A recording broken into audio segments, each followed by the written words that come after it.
Hi friends, welcome back to my channel. അപ്പോൾ ഇന്ന് ഞാൻ വന്നിരിക്കുന്നത് ഒരു റംബൂട്ടാൻ ഷേക്കിൻ്റെ റെസിപ്പി ആയിട്ടാണ്. അപ്പോൾ നമ്മുടെ കരിക്ക് ഷേക്കൊക്കെ പോലെ വീട്ടിൽ തന്നെ തയ്യാറാക്കാൻ പറ്റിയ വളരെ റിഫ്രഷിംഗ് ആയിട്ടുള്ളൊരു ഡ്രിങ്കാണിത്.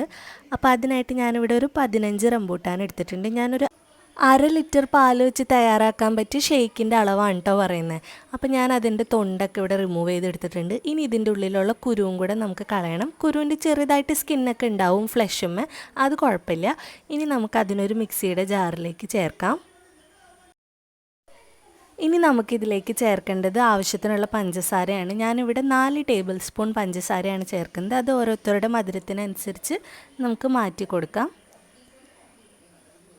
4 ടേബിൾ സ്പൂൺ പഞ്ചസാര ചേർത്ത് കഴിഞ്ഞാൽ ഇനി ഇതിലേക്ക് നമുക്ക് ചേർക്കേണ്ടത് ഒരു 1/2 ടീസ്പൂൺ വാനില എസൻസ് ആണ്. അത് ഓപ്ഷനിലാണ്, അതുണ്ടെന്നുണ്ടെങ്കിൽ നമുക്ക് ചേർത്ത് കൊടുക്കാം. ഇത്രയും ചേർത്ത് നമ്മുടെ മിക്സിയുടെ ജാറിൽ നല്ലോണം ബ്ലെൻഡ് ചെയ്തെടുക്കുക. ഇനി ഇതിലേക്ക് നമുക്ക് ചേർക്കേണ്ടത് 1/2 ലിറ്റർ നല്ല തണുത്ത പാലാണ്. കട്ടയാക്കിയിട്ടുള്ള പാലാണെങ്കിൽ കുറച്ചും കൂടെ ക്രീമി ആയിട്ട് നമ്മുടെ ഷേക്കിന് കിട്ടും. പക്ഷെ നല്ല തണുപ്പുള്ള പാൽ വെച്ച് തയ്യാറാക്കി അതായാലും മതിയാവും. അപ്പോൾ നമ്മുടെ ഷേക്ക് ഇവിടെ റെഡി ആയിട്ടുണ്ട്. ഇനി നമുക്കിതിനെ സെർവ് ചെയ്യാനായിട്ടുള്ളൊരു ഗ്ലാസ്സിലേക്ക് മാറ്റാം.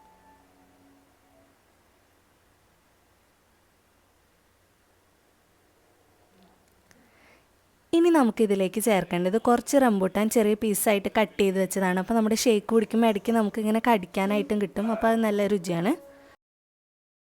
ഇനി നമുക്കിതിലേക്ക് ഇഷ്ടമുള്ള നട്ട്സൊക്കെ ചേർത്ത് കൊടുക്കാം. ഞാൻ ഇവിടെ കുറച്ച് കാഷ്യൂ നട്ട്സാണ് ചേർക്കുന്നത്. അപ്പോൾ നമ്മുടെ റംബൂട്ടാൻ ഷേക്ക് റെഡി ആയി കഴിഞ്ഞു.